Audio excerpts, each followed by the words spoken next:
Welcome to Hellfest. Really? You couldn't have waited until I was done?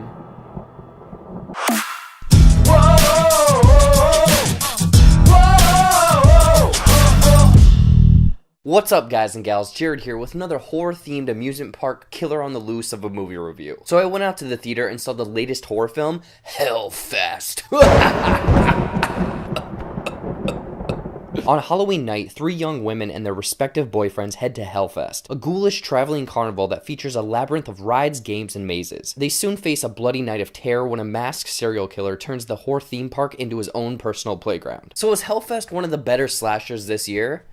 Let's find out. Now, before I get into my thoughts, let me know what you guys thought of Hellfest in the comments below. Was this a nice switch up in the horror genre, and how does this compare to other horror films this year? Now let's get into some of the good things this film did. Right off the bat, the concept at the center of Hellfest is what really made this film interesting. I mean, it's this horror-themed amusement park with all of these different themed areas, crazy creatures, scary stuff just happening all the time, and also this kind of lunatic stalker killer on the loose, and you don't really know who's an actor and who's the killer. I will say that it's a fairly interesting concept, even though Bloodfest did a very similar thing earlier this year. So if anything, Hellfest had something fresh to bring to the table. And since all of this took place in an amusement park, the atmosphere of all of the different areas and mazes and all of this stuff really made this stalking journey interesting. It does sort of have this cliched neon paint and really bright lights at times, but when the characters get into the actual mazes, there's such a variety of different things, like a haunted school, there's this haunted carnival-ish type thing.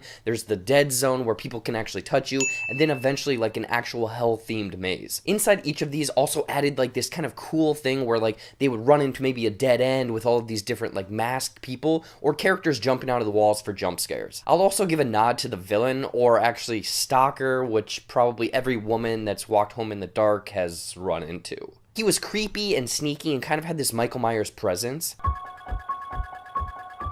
but was way more mobile.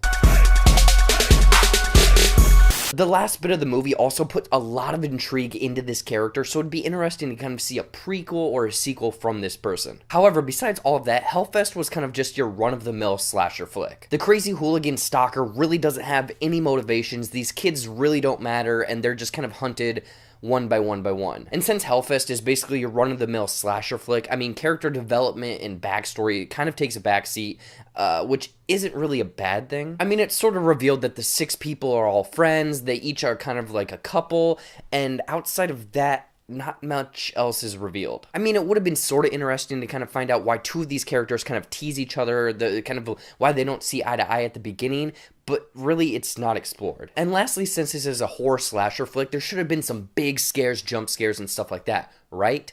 Well, there really wasn't any of that. There was a lot of tension and lead up and build up, but it never really jumped in this hard slasher vibe. Instead, Hellfest kind of fell into the campy horror film genre with these kids being stalked by this killer. There wasn't really anything that was too frightening, which is saying a lot because I'm a big scaredy cat. Overall, Hellfest is this 90-minute horror slasher that does have some interesting concepts thrown into the mix. With a fresh concept at the center of this film, some really cool atmosphere, and a nod to the villain, but with Hellfest sort of being your run-of-the-mill slasher flick, not much care for these characters, and it not really being that scary, I'd borderline recommend seeing Hellfest. If you're a fan of horror or slasher films, this might be a fun film for you, but if you're not, this film doesn't really have much to offer. So what did you think of Hellfest? Was this a nice switch up in the horror genre from what 2018 has given us so far? Or did you really never get on board for this 90-minute slasher? I want to hear about it in the comments below. As always, you can find me on the social medias at Jared Buckendahl on Twitter, Instagram, Facebook, and Stardust. And don't forget to like, share, and subscribe to this channel. Again, there's plenty of movie reviews, trailer reactions, fun videos, comedy skits on my channel. Go and watch all of those, and until next time, I'll see you later.